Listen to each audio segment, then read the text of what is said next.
बैठ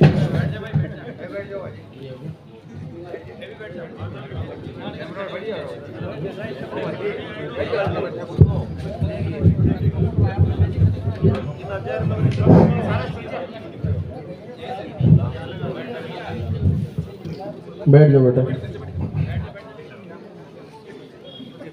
आज जिनका जन्मोत्सव है श्रद्धेय नागराज शर्मा जी, उनको बधाई और शुभकामनाएं देते हैं और बदले में ढेर सारा आशीर्वाद लेते हैं।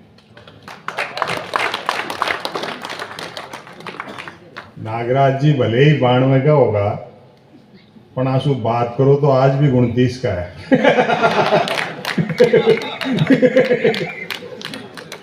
अभी एक सज्जन आया है जो सफेद माला पहना ही, तो मैंने कहा बोले यही माला तीसरी बार आ रही है।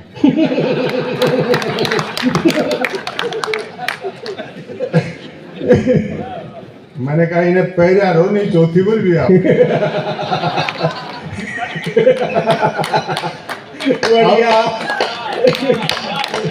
वाह, अब ये सावचेत होगा, अब सम्मान करो तो नहीं ले लो।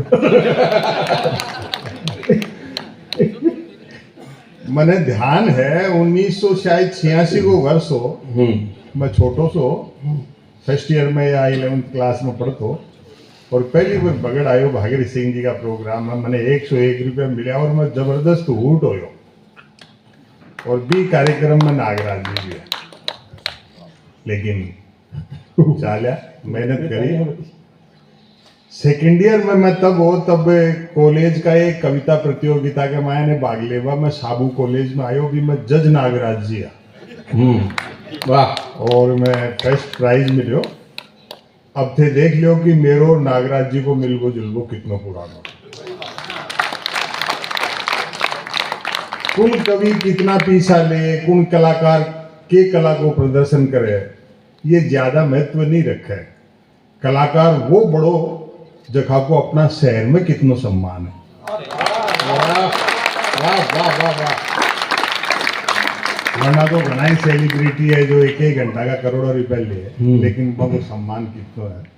तो आज नागराज जी का आपने जो भावभीना दिव्य और गरिमापूर्ण सम्मान किया है, उसके लिए पिलानी की जो जनता है वो बधाई की पात्र। मैं छोटा सा था और बड़े बड़े हाथी कवि थे, काका हाथरसी, शरद जोशी, केपी सक्सेना, माणिक वर्मा, शैल चतुर्वेदी, नागराज जी, विमलेश जी, सुरेंद्र शर्मा जी, हुल्लड़ मुरादाबादी, एक से एक बड़े कवि। अब बहुत थोड़े से लोग रह गए। सर्वेश्वर दयाल सक्सेना जी की कविता मुझे याद आती है, 2 पंक्तियां कि मेरे भीतर एक कोयल पागल हो गई है, कहां से लाऊं आमों से लदी हुई अमराई, कुछ बूढ़े पेड़ पत्तियां संभाले खड़े हैं, यही क्या कम है। वाह वाह वाह। नागराज जी सिर्फ साहित्यकार या कवि नहीं है, नागराज जी एक इंस्टीट्यूट है। 43 साल तक बिनजारा निकाल करके इन्होंने कितने लेखक तैयार कर दिए वो देखो आप। मैं भी उसमें बरसों छपा। बाद में जब मैं थोड़ा राजस्थानी कम करके हिंदी में लिखने लग गया, इनका फोन आता था कि आप हिंदी की राजस्थानी करके भेज दो। लेकिन वो फिर धारा बदल गई, दूसरी तरफ मन लग गया। तो इन्होंने कितने लेखक तैयार किए। इनके पास बैठो, ये हास्य से ही जीवित है। मैं आपको बताऊं, आज भी बता रहे थे, मुझे ध्यान है एक राजस्थान परिषद का प्रोग्राम था दिल्ली में जी, और हम दिल्ली से गाड़ी में रवाना हुए प्रोग्राम खत्म करके। उसमें कल्याण सिंह जी राजावत थे, भंवर जी भंवर थे, ये थे और भी कई कवि थे। वहां से इन्होंने लतीफे और हाजिर जवाबी सुनाना शुरू किया और जयपुर तक हंसा हंसा करके लोटपोट करते रहे। ऐसी उन्मुक्तता, ऐसा उल्लास जिसके जीवन में हो, वो कभी बूढ़ा हो नहीं सकता। वाह। तो आप सौभाग्यशाली हैं। पिलानी की पहचान बिड़ला जी से है, पिलानी की पहचान मातूराम जी से है, पिलानी की पहचान नागराज जी से है।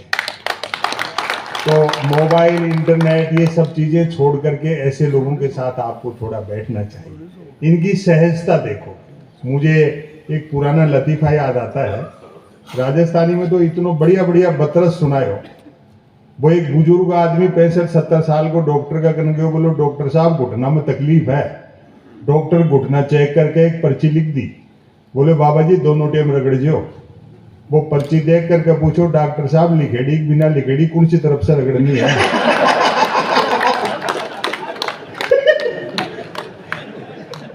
तो जीवन में सहज रहो, तनाव मत पालो। जिया वो देश में इस टाइम पे माहौल चल रहे, छोटी छोटी बात पे मानहानि होगी, बताओ थे, ये सब नहीं होनी। अभी देखो भगवान की, नारद जी की, कुन कुन की मजाक करी। यही तो खास बात है शेखावाटी की। शेखावाटी में कट्टरता क्यों नहीं है? मैं राहुल गांधी जी के साथ चला भारत जोड़ो यात्रा में, पिछले वाली में करीब 50-55 मिनट।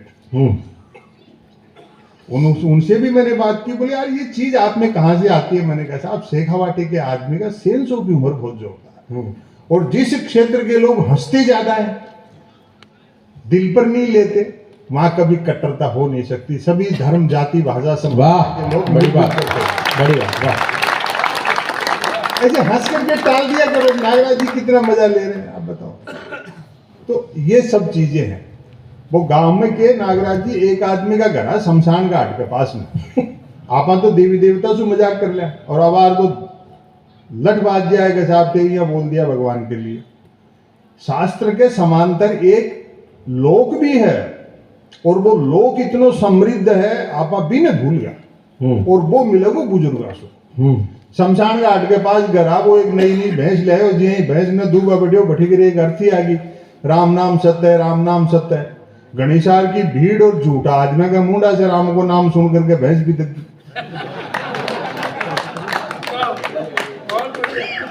लात मारे, दूर दूर वो गरीब को नुकसान होगा।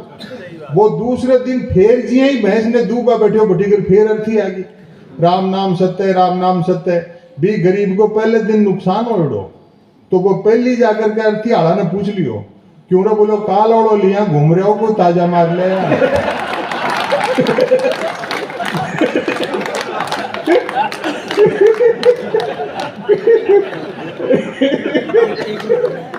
जिंदाबाद। या मत देखो कि कौन कहना आईआईटी की डिग्री है, कौन कहना आईआईएम की डिग्री है, कौन बीटेक एमटेक करेड़ो तो भी कहना कल ज्यादा है। एक जो अंगूठा छाप है ना, वो भी बुद्धि रखे है, मैनेजमेंट भी के करने भी है। वो एक साइकिल कंपनी को सेल्समैन देखो भाई, कारा में मोटरसाइकिल पर चल है आदमी, साइकिल तो गांव में टेकी, तो आगो गांव में तो देखो सामने से एक किसान आ रहे हो पैदल पैदल, जेब में रिपया। वो देखो कि जेब भी उठेड़ी है, पैदल भी साइकिल के चेपा करने से आकर के बोले ताऊ राम राम, बोले जी राम राम, बोले साइकिल ले ले। अजी बोले मैं साइकिल के करा, मैं तो पूछ कर जा रहा पशु मेला में बच्चा के लिए भैंस ले दूध दही वो बंदोबस्त करा, खेती बाड़ी वाला आदमी मैं साइकिल को के करा। अरे बोले साइकिल ले ले भैंस भैंस को, बोलो ना जी ना।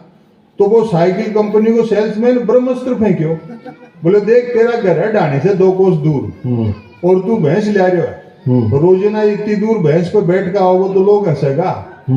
किसान बोले बेटा साइकिल के दूर निकालूंगा तो ज्यादा लोग हंसेगा।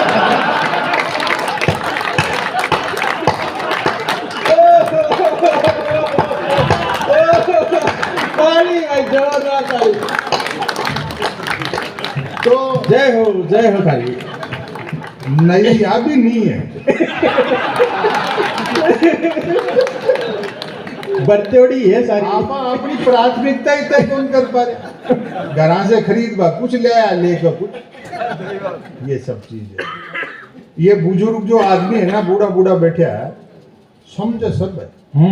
पढ़िया यहाँ बोला कोने की आ रही है, मोबाइल इंटरनेट की पीढ़ी का छोरा है, बाल लता ले लेगा ये। क्यों अपनी इज्जत खराब कराओ? आप मत देख जो ये समझे कोने। वो एक ताऊ बस में सफर कर रहे हो जी, तो एक नौजवान सिगरेट सिलगाई, तो सिगरेट से हवा से चिंगारी उछल करके ताऊ का कुर्ता के लागिर कुर्तो जल गो। अब ताऊ कुछ नहीं बोलो, तो नौजवान देखो यहाँ का जमाना में जब लोग गले चालते गले पड़ रहे आए तो कुछ नहीं बोल रही हो, इस बात करनी चाहिए, बिना बड़ो अचंबो हो। तो कन्ने जाकर के बोले ताऊ राम राम। ताऊ बोले जी राम राम। बोले ताऊ कौन सो गाँव? बोले क्यों गाँव भी बालक हो गया?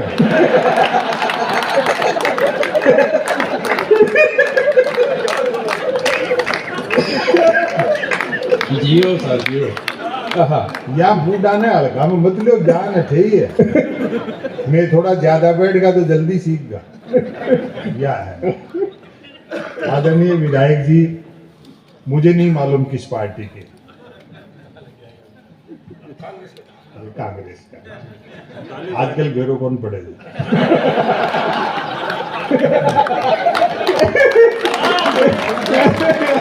जय हो, बहुत बड़ी बात है। वो तो पिछले दिनों एक कार्यक्रम में ऐसे ही विधायक थे, मुझे पता नहीं किस पार्टी के, मैंने पूछ लिया, मैंने कहा साहब कांग्रेस में हो? बोले नहीं बीजेपी में है, कांग्रेस में घंटे पर पहले थे।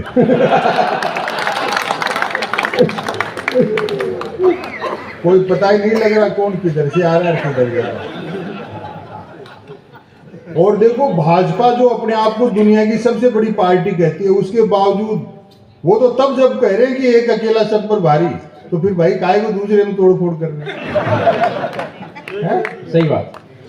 और ऐसा कॉन्फिडेंस दिखाते हैं, लेकिन इतने डरे हुए लोग हैं, हमेशा दूसरे की पार्टी में तोड़फोड़ करते रहते हैं। वाह, इनकी गिनती करो, जितने सांसद है ना उनमें आपको 70% कांग्रेस के या दूसरी पार्टी में मिलेंगे आप। हाँ। मुझे लगता है कि ये 2024 में खत्म होते होते इनका चुनाव चिन्ह हाथ के पंजे में कमल का फूल नहीं हो जाए। क्या विचारधारा का संकट। राजनीति ऐसी थी और फिर हमको बोलते हैं कि साहब आप खिलाफ बोलते हैं। कोई तो बोले। लेकिन इंडिया डिजिटल हो जाएगा, अब थोड़ी दिन की समस्या है। ये खरीद फरोख्त और इस तरह से नहीं होगी, फॉर्मेट बदल जाएगा। ये सांसद विधायक आपको अमेजन और फ्लिपकार्ट पे मिलेंगे।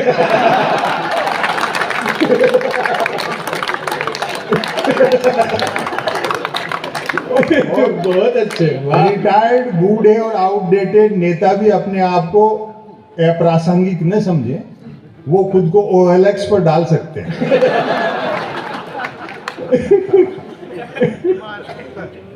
ये राजनीति हो गई। तो मेरी थोड़ी तबीयत ऐसे ही थी, लेकिन आप अच्छा सुन रहे हैं तो ठीक हो गई। नागराज जी का आदेश था और इनका आदेश मेरे लिए अध्यादेश था। मैंने कहा भाई 92 साल के हैं, बुलाया है, मैं जाऊंगा। खराब तबीयत के बावजूद मैं आया और मुझे बहुत अच्छा लगा कि आप लोग इतना मान सम्मान करके, इनके परिवार के लोग भी बैठे हैं। लेकिन अब क्या चीजें धीरे धीरे बदल रही हैं। अभी जैसे इलेक्ट्रोल बॉन्ड का मसला आ गया, सुप्रीम कोर्ट का डंडा फटकारा गया है, तो चीजें निकलेंगी। भाई देश की जनता को पता तो रहना चाहिए, ऐसा कौन सा दानवीर है जिसने आरती की थाली में चवन्नी डाल करके 10 का नोट उठाया? क्यों पता नहीं होना चाहिए? और बाद में ये भी पता लग सकता है अभी थोड़े दिन में कि जो देश छोड़ करके भागे, हो सकता है वो चंदा दे गए हों। बढ़िया। सब चीजें आप किसी भी राजनीतिक दल के हो, अपने जनप्रतिनिधियों से पूछो, तब लोकतंत्र बचेगा। ऐसा नहीं कि ये हमारा आदमी है या उनका आदमी है। अब 70 साल में क्या किया ये बात वो पूछ रहे हैं जो 10 साल की नहीं बता रहे। डर किस बात का? हमने इससे लिया, इतना लिया, उसमें क्या खास बात थी। लेकिन गांधी ने कहा ना कि आपका अगर साध्य पवित्र है तो साधन भी पवित्र होना चाहिए। विकास ये नहीं है कि आपने कितने लेन के एक्सप्रेसवे बनाए, कितने बांध बनाए, कितने हवाई जहाज उड़ाए, कैसी मिसाइलें बना दी, कैसे बम फोड़ दिए। ये डेवलपमेंट नहीं है। डेवलपमेंट ये है कि भय, लालच, ईर्ष्या, अहंकार, झूठ और बेईमानी कितने घटे। वो 6 लेन के एक्सप्रेसवे, 8 लेन के एक्सप्रेसवे हमारे किस काम के होंगे? उन पर झूठे और लालची लोग चलेंगे। क्या बात है, क्या बात है। आपको लगता होगा कि देश को नेता चला रहे, वो पुतिन फिर जीत गया। पूरी दुनिया को इस समय कॉरपोरेट चला रहा है, पूरी दुनिया को कॉरपोरेट चला रहा है। और हर देश के नेता का फॉर्मेट देख लो, उसकी कोशिश रहती है चुनाव भी हो और मैं ही जीतूं। अच्छा काम, अपना काम बताओ, जनता को तय करने दो। पारदर्शिता होनी चाहिए, चाहे वो किसी भी देश का मसला हो। अगर किसी ने आजादी का आंदोलन नहीं देखा तो गुलामी की प्रक्रिया देख लो। अब जो उपनिवेशवादी हैं, जो विदेशी आक्रांता हैं, वो खैबर का दर्रा पार करके या समुद्री रास्ते से नहीं आते हैं, मोबाइल और लैपटॉप के जरिए ऑनलाइन आते हैं। और उनको लोकेशन बताने का काम वो एनआरआई करते हैं जो माता सीता का पता लगाने लंका गए थे और सोने की चमक देखी तो वहीं की नागरिकता ले ली। बहुत बड़ी बात। आपके हाथ में है क्या वोट डालने के अलावा? और भी कोई प्रश्न आता है तो वो जाति धर्म के मामले में उलझा देते हैं। राम सबके आराध्य है। राम तब भी थे जब ये नहीं थे, और राम तब भी होंगे जब ये नहीं होंगे। विश्व के दो बड़े महाकाव्य हैं, महाभारत और रामायण। दोनों से क्या शिक्षा मिलती है? राम कथा से तो ये शिक्षा मिलती है कि सोने का हिरण नहीं होता, और महाभारत से ये शिक्षा मिलती है कि बहुमत की ताकत का दुरुपयोग करने के क्या नतीजे निकलते हैं। सत्ताएं हैं, आएंगी जाएंगी, ये नहीं होंगे, दूसरे आएंगे। सुचिता रहनी चाहिए, अपने वोट का हिसाब मांगो। मेरे वोट की कीमत भी वही है जो अडानी जी की कीमत है वोट की, फिर दोनों में इतना अंतर कैसा? असली चीज है वो है, सवाल पूछो। किसी भी पार्टी का जनप्रतिनिधि हो, मीडिया के लोग यहाँ बैठे हैं,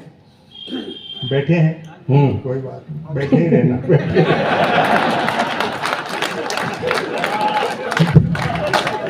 बैठे ही ठीक हो, उठ मत जाना, वरना जो उठे हुए हैं वो बैठ जाएंगे, और ये जिस दिन उठ जाएंगे उस दिन बैठ जाएंगे।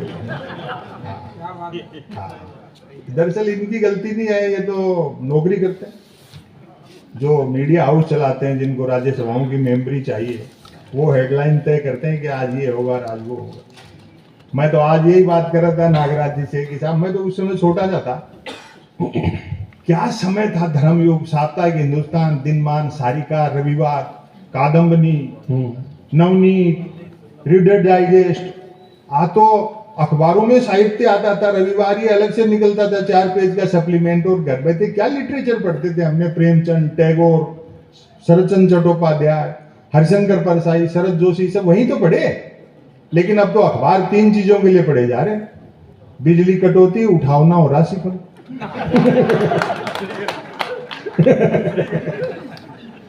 और रोज में निकलते हैं। एक दिन तो अखबार के दफ्तर से फोन आ गया, बोले संपत सरल जी नया अखबार लॉन्च कर रहे हैं, आप भी ग्राहक बन जाओ। क्योंकि अखबारों का कोई पाठक तो बनता नहीं, ग्राहक ही बनते। 1 रुपए में 16 पेज। और जो मैंने जवाब दिया, मैंने कहा रुपया चाहे 1 की जगह 2 ले जाए, लेकिन 16 पेज खाली दे जाएगा। फिर मैंने रिसर्च की कि इतने अखबार बिकते कैसे। तो अचानक एक दिन एक अखबार के दफ्तर से फोन आया, बोले संपत सरल जी आज आपका नाम हमारे अखबार में छपा। मैं बड़ा खुश हुआ, जी आपका अखबार कहाँ मिलता है?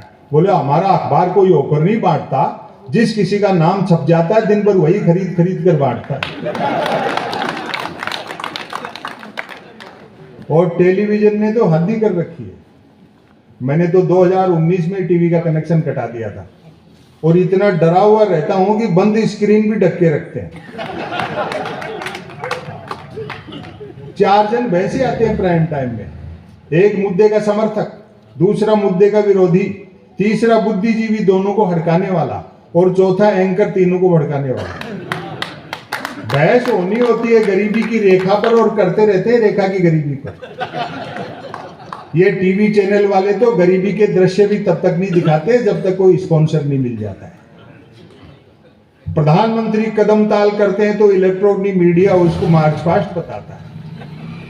जिस मीडिया को जनता के लिए मोमबत्ती होना था, वो सत्ता के लिए अगरबत्ती हो गया। वाह वाह वाह। अब कवि नहीं बोले तो बताओ कौन बोले। ऐसे में एक लघु कथा मैं आपको सुनाता हूं। स्वागत। Breaking news.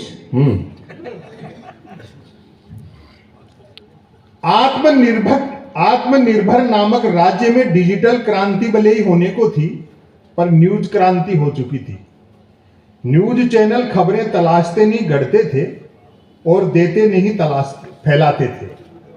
ब्रेकिंग न्यूज की तो मारामारी रहती थी। एक दिवस ज्यों ही राजा नहाकर स्नान घर से निकला, त्यों ही एक न्यूज चैनल ने ब्रेकिंग न्यूज दागी, राजा नहाया। दूसरे न्यूज चैनल ने खुशी जाहिर की, राजा आज भी नहाया। तीसरे न्यूज चैनल ने अटकलें लगाई, राजा क्यों नहाया। चौथे न्यूज चैनल ने नई जानकारी दी, राजा पहली बार नहाया।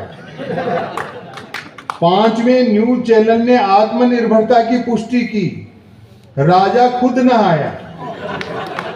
और अब की बार आपकी तालियां रुकेंगी नहीं, छठे न्यूज चैनल ने रहस्योद्घाटन किया, राजा पानी से नहाया। जय हो जय हो। सातवें न्यूज चैनल ने ब्रेकिंग न्यूज में गर्मी भरी, राजा गर्म पानी से नहाया। आठवें न्यूज चैनल ने स्थिति और साफ की, राजा साफ पानी से नहाया। नौवें न्यूज चैनल ने गुप्त जानकारी दी, राजा स्नान घर में नहाया। और अंतिम है 10वें न्यूज चैनल ने राहत भरी ब्रेकिंग न्यूज चलाई, राजा आज तो नहाया। अब ऐसे में कभी बेचारा क्या करे, जमाना बड़ी चैन से सो रहा है, जो होता था पहले वही हो रहा है। बस पहले कुछ दूसरे ढंग से होता था, आजकल काम स्क्रिप्ट लिख करके कर रहे हैं। तो कवियों से निवेदन है, आप लोग नौजवान हो, हमसे थोड़ी कम उम्र के हो, ऐसा नहीं कि गलतियां हमने नहीं की, खूब खराब लिखा, बुरा लिखा, हूट हुए, लेकिन एक रात से दूसरी रात में अंतर होना चाहिए। आप स्वाध्याय करो, पढ़ो, सुनो, अनुभव हासिल करो और सिस्टम से सवाल करो। मेरा यही निवेदन है, मैं इसी उद्देश्य के लिए आया था। एक रचना आपको सुना, स्वागत पढ़िए। और भ्रष्टाचार का ये हाल है। आवेदन एक ने किया, अब पेपर लीक हो रहे हैं ना, मेरे ख्याल इसका नाम पेपर लीक कीजिएगा, पेपर लोकार्पण कर देना चाहिए। अरे दादा, वाह वाह वाह वाह, जिंदाबाद जिंदाबाद। अब आप ताज्जुब देखो, पेपर लीक हो रहे हैं और चुनावी बॉन्ड के नंबर नहीं बता रहे जा रहे। ये पेपर छापने का काम एसबीआई को क्यों नहीं दे देते आप? वो बढ़िया ढंग से कर देगा सारा काम। आवेदन एक ने किया, परीक्षा में दूसरा बैठा, इंटरव्यू तीसरे ने फेस किया, नौकरी मिली चौथे को, करता रहा पांचवा, वेतन छठे ने उठाया और पेंशन हुई सातवें की। जब तालियां बजेंगी आपकी, जबकि सातवें की डेथ तभी हो गई थी जब पहले ने अप्लाई किया था।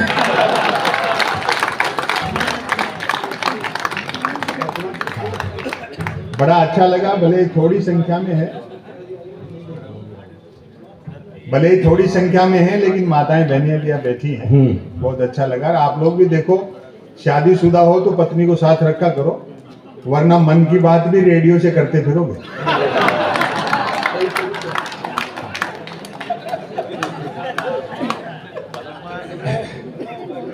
दो लघु कथा सुना दूं, फिर एक रचना सुना के अपनी जगह लूं। स्वागत। समय की अपनी सीमा है, बाकी लोगों को भी आपको सुनना है।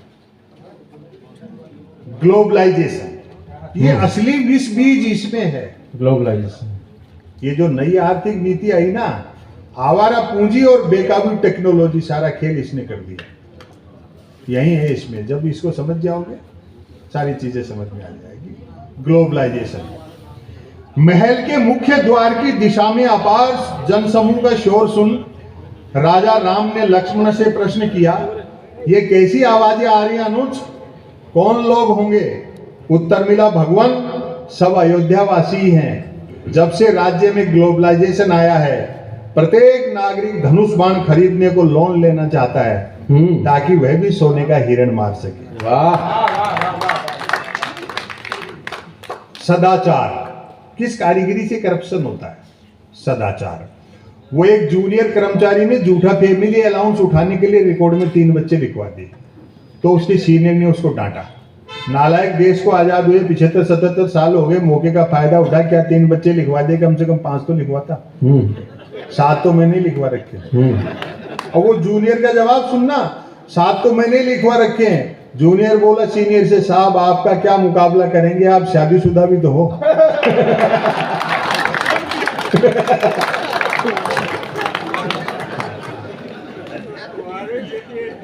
सदाचार। पिता बिजली विभाग में है और पुत्र जलदाय विभाग में। आपका ध्यान भटकाने के लिए बहुत से काम किए जा रहे हैं।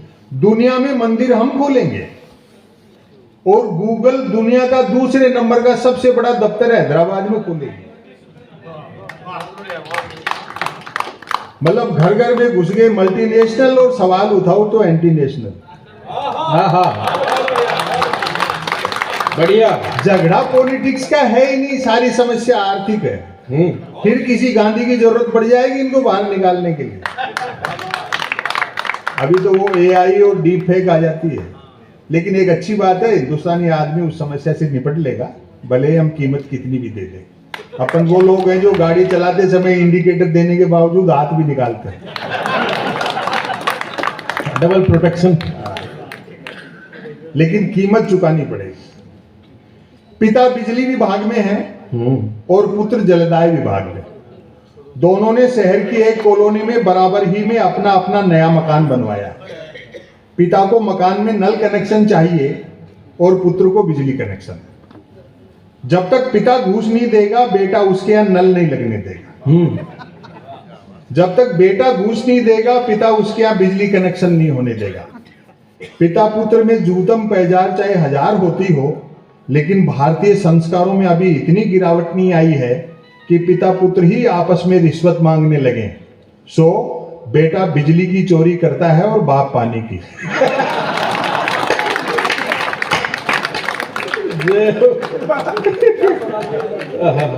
एक रचना सुना दूं, समय बहुत हो गया। स्वागत स्वागत। हम मोदी जी कोई भी सुने तो सुनाए।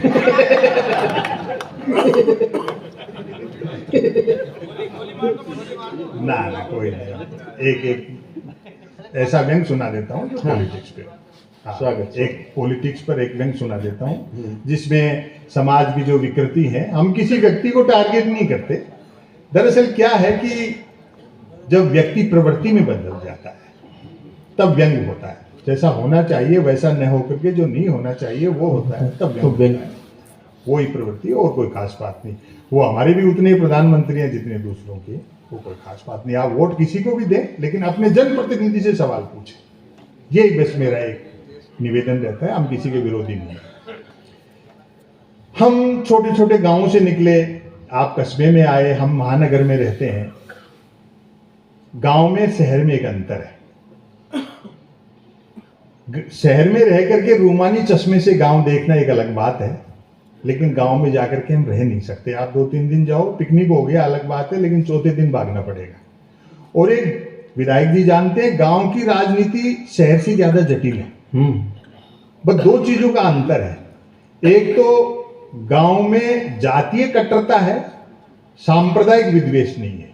सभी धर्मों के लोग मिलजुल के रहते हैं, हालांकि अभी थोड़ा थोड़ा डोज लगने लग गया। दूसरा, गांव के आदमी का सेंस ऑफ ह्यूमर बहुत अच्छा होता है। शहर का आदमी गांठ बांध लेता है, बुरी बात बुरा मान जाता है।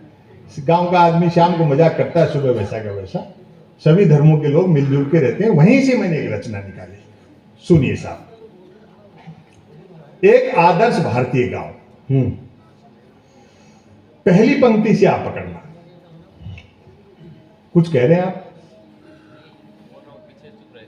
नहीं, कोई खास बात नहीं, कोई नहीं। पीछे वो बोले जी को पेट खराब हुआ। नहीं, ऐसा भी नहीं।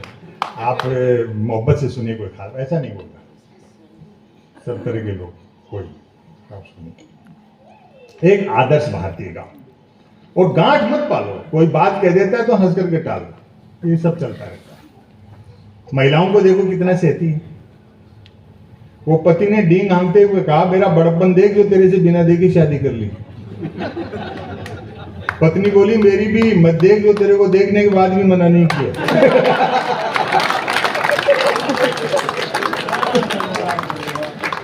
तुलसी संसार में बात बात के लोग सबसे मिल करके चलो, आनंद करो। चुनाव आएंगे जाएंगे, ये आप देखो कि पिछले चुनाव में जिन नेताओं के पोस्टर फाड़े थे, इस चुनाव में उनके होर्डिंग लगा रहे हैं और अपन खामखा लड़ रहे हैं। वो फिर पार्टी बदल लेंगे। कुछ नहीं, जो बुनियादी चीजें हैं उनका ध्यान रखो आप, वो सब चलता रहता है। एक आदर्श भारतीय गांव, स्वागत, पहली पंक्ति से पकड़ना। आज भी जो ये मानते हैं कि भारत की आत्मा गांव में बसती है, मेरे ख्याल से उन्होंने गांव उतने ही देखे हैं जितनी की आत्मा। ऐसा नहीं कि 70-80 साल में हमने तरक्की नहीं की, लेकिन उसके लिए कीमत ज्यादा दे दी। सही है। एक्सप्रेस हाईवे से 10 किलोमीटर नीचे उतरो, हिंदुस्तान आज भी वही है। 15-20 रुपए में पानी की बोतल मिलती है तो तरक्की नहीं है। प्रजातंत्र के गाल पर तमाचे हैं कि सरकारों ने 70 साल में देश की जनता को शुद्ध पानी नहीं पिला पाया।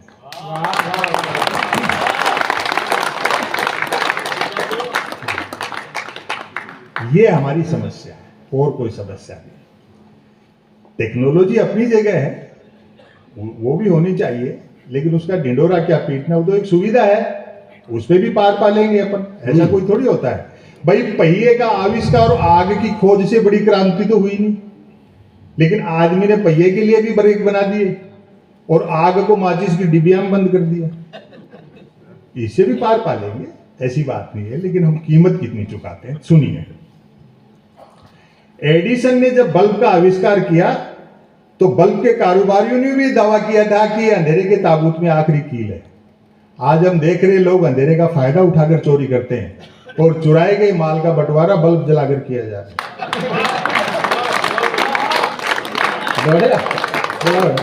क्या ऑब्जर्वेशन, वाह वाह। टेक्नोलॉजी कोई भगवान नहीं है, उसकी भी अपनी सीमाएं हैं। उनके पीछे की जो बदमाशियां हैं, ईमानदारी से वो समझो। आज भी जो ये मानते हैं कि भारत की आत्मा गांव में बसती है, मेरे ख्याल से उन्होंने गांव उतने ही देखे हैं जितनी की आत्मा। जिस आदर्श गांव का जिक्र मैं करने जा रहा हूं, वह राजधानी से 50 किलोमीटर पश्चिम में है। क्योंकि रास्ते में शराब के कई ठेके पड़ते हैं, अतः ये दूरी घटती बढ़ती भी रहती है।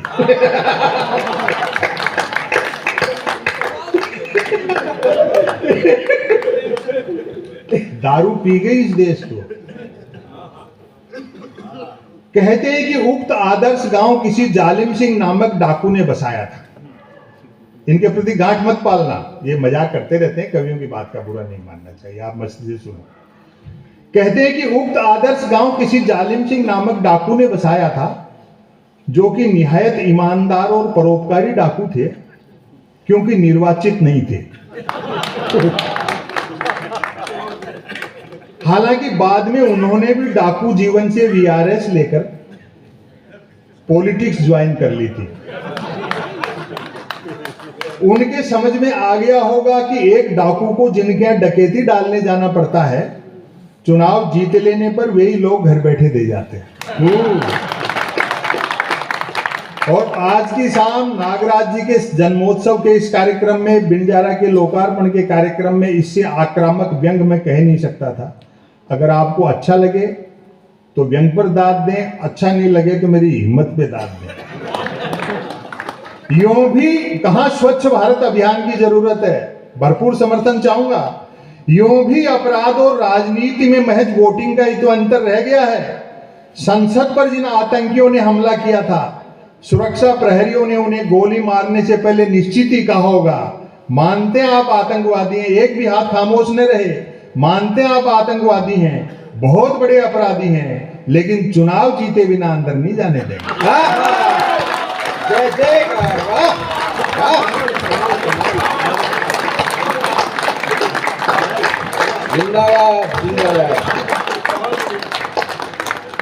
असली स्वच्छ भारत अभियान की कहां जरूरत। आदर्श गांव में 10 दिशाएं, 3 मौसम, 12 महीने और 7 वार सब होते हैं। बस एक तो गांव के उत्तर में किसी भी साइज का कोई हिमालय नहीं है, और दूसरा गांव 3 तरफ से समुद्र से घिरा हुआ नहीं।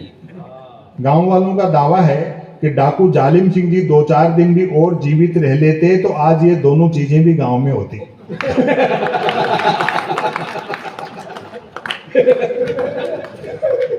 गांव के लोग किफायती इस हद तक हैं कि किसी को मिस कॉल तक अपने फोन से नहीं मारते, और दरिया दिल ऐसे कि मिस कॉल मारने के बाद फोन कर करके भी पूछते रहते हैं कि मिस कॉल मिला क्या। गांव में कुल 13 पर्यटक स्थल हैं, टूरिस्ट पैलेस, 3 शराब के ठेके, 1 मंदिर, 1 प्राइमरी स्कूल, 2 कुएं, 1 पुलिस चौकी तथा 5 शमशान घाट। ये गांव के टूरिस्ट पैलेस। सरकारी ठेकों के बावजूद हस्त निर्मित शराब को ही प्रायोरिटी दी जाती है ताकि ग्लोबलाइजेशन के भीषण दौर में भी स्वदेशीपन बना रहे। अधिकांश लोग शराब पीते हैं, कई नहीं भी पीते। जो नहीं पीते हैं वे पीने वालों को समझाते बुझाते रहते हैं। उनके समझाए से जब पीने वाले नहीं समझते हैं तो दुखी होकर वे भी पीने लगते हैं।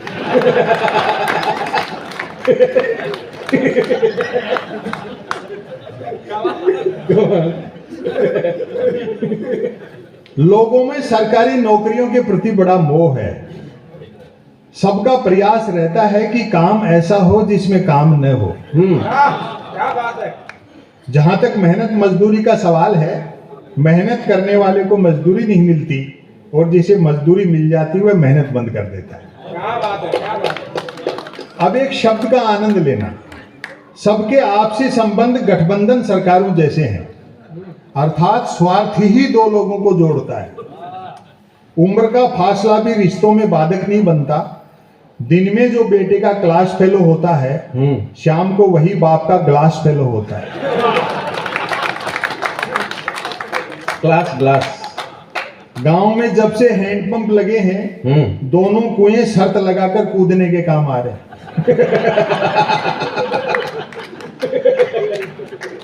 स्कूल उतनी ही देर चलता है जितनी देर मिड डे मील चलता है। पुलिस चौकी को लेकर मतभेद हैं कि अपराध बढ़ने से चौकी खुली है या चौकी खुलने से अपराध बढ़े। अब जो असली समस्या है, 5 शमशान घाटों से स्वतः सिद्ध है कि गांव में 5 जातियां रहती हैं। इस बात का पूरा ध्यान रखा जाता है कि मनुष्य के मरने के बाद भी उसकी जाति नहीं मर जाए। क्या बात है, क्या बात है। एक दफा कै जाति के लोगों ने अपना एक शव गफलत में खे जाति के शमशान में जला दिया। बात ऐसी बिगड़ी कि खे जाति वालों ने तुरंत अपना एक व्यक्ति मारा।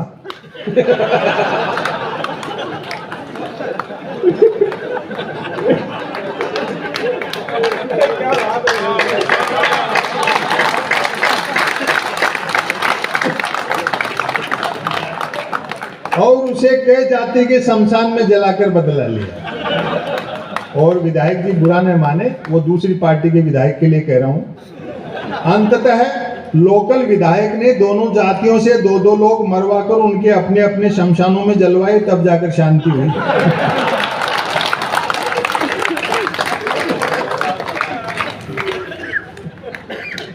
आई हो रही है। एकमात्र मंदिर का निर्माण भी डाकू जालिम सिंह जी ही करा गए थे। भले किसी को बुरा लगे, लेकिन मैं निवेदन कर दूं, जिस देश में शिक्षण संस्थाओं से ज्यादा धर्मस्थल हो, वहां क्या अच्छे दिन आएंगे।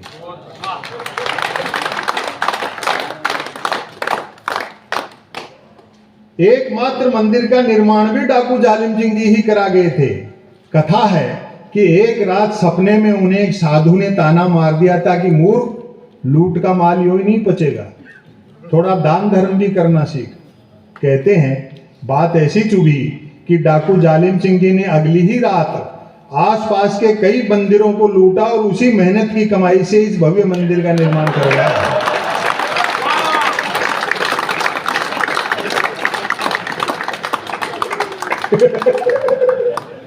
घरों में 2 चीजें सबके यहाँ फाइनेंसिंग है, लोन पे ली हुई फाइनेंसिंग। मेरे पास भी एक दिन फोन आया था, बोले साहब 2 BHK है, बहुत सस्ता, कम इंटरेस्ट पर। मैंने कहा जिसमें रह रहे हैं वही बच जाए तो बहुत है।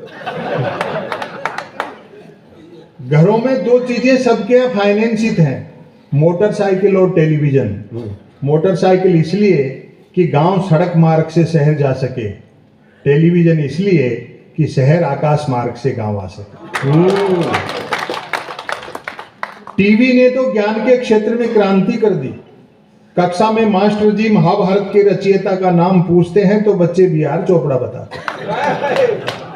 बहुत अच्छा आपने सुना, बहुत मोहब्बत दी। मैं इसका समापन कर रहा हूं। समापन पर तालियां बजा देना, वरना पूरा लेख फिर सुना सकता हूं। गांव का सांप्रदायिक सद्भाव देखो आप। हमारे तो गांव में एक है मोमडन का घर, उन्हीं का नाम हीरालाल और बेटे का नाम गिरधारी। और जब भी उनको करो तो राम राम ही बोलते। इस खतरे को समझो आप। ये सब जो उन्माद फैलाया जा रहा है, इससे कुछ हासिल नहीं होगा। जंगल में जब आग लगती है तो न तो वो बरगद बचते हैं जो हवा को आंधी में बदलते हैं, और न वो बांस बच पाते हैं जो आपसी रगड़े से चिंगारी पैदा करते हैं। उस गांव की मोहब्बत के नाम, सांप्रदायिक सद्भाव के नाम, भले ही कितनी भी विपरीत परिस्थितियां हो, लेकिन कवि का काम है जोड़ने की बात करना। हम कभी मैं तो निराश नहीं होता हूं 10 साल से, कभी भी, स्थितियां कैसी भी हो चाहे। विनोद पद्रत जी एक बड़े कवि हैं हिंदी के, उनकी कविता की 2 पंक्ति हैं, आप भी याद रखना। चारों तरफ लकड़हारे हैं, फिर भी पेड़ कहां हारे हैं।